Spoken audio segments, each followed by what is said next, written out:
मुख्यमंत्री धामी और उनकी सरकार एक बार फिर अपनों के ही निशाने पर है। धामी के खिलाफ मोर्चा खोला है उत्तराखंड के पूर्व मुख्यमंत्री मौजूदा हरिद्वार के सांसद त्रिवेंद्र सिंह रावत ने।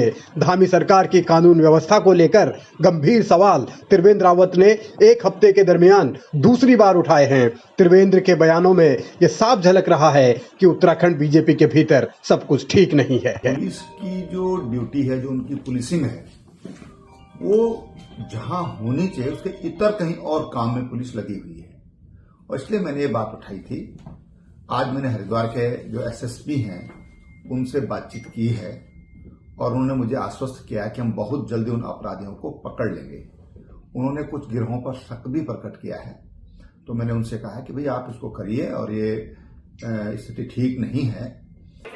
उत्तराखंड में पुलिस महकमा यानी गृह मंत्रालय मुख्यमंत्री धामी के ही अंडर है और इसके बावजूद त्रिवेंद्र रावत ये कह रहे हैं कि पुलिस अपनी ड्यूटी नहीं कर रही, कुछ दूसरे काम कर रही है। अब बड़ा सवाल ये है कि उत्तराखंड की पुलिस काम क्या कर रही है, जब कानून व्यवस्था को लेकर चौतरफा सवाल उठ रहे हैं। धर्मनगरी हरिद्वार में जब सरेआम लूट हो जाती है और उसके बाद अपराधी फरार रहते हैं तो पुलिस की कार्यप्रणाली पर सवाल उठना लाजमी है। विपक्ष पहले ही हमलावर है, लेकिन अपने घर के भीतर से हो रहे हमले यानी बीजेपी के ही एक सांसद की ओर से हो रहे हमले कई सवाल सरकार के साख पर खड़े करते हैं और यही धामी के लिए एक बड़ी चुनौती का सबब बन गया है। जब राष्ट्रपति देहरादून में आई थी उसी दिन, और वो भी बिल्कुल सुबह 11 बजे के करीब, 10 बजे के करीब, एक बहुत बड़ी डकैती देहरादून में हुई थी। उसमें जो अखबारों के माध्यम से मीडिया में जो खबर आई थी वो भी कई करोड़ रुपए की डकैती बताई गई। तो इस तरह की दिन दोपहर और इस तरह की घटनाएं होना, ये उत्तराखंड के लिए हमारे लिए काफी चिंता का विषय है। और इसलिए मैं हमेशा कहता हूं कि पुलिस को बहुत सतर्क रहने की जरूरत है। अगर पुलिस सतर्क रहती तो दिन में 2 बजे हादसा होता है और हरिद्वार से निकलने के बहुत सारे रास्ते नहीं हैं, तो उनको हम कहीं ना कहीं उनको पकड़ सकते थे।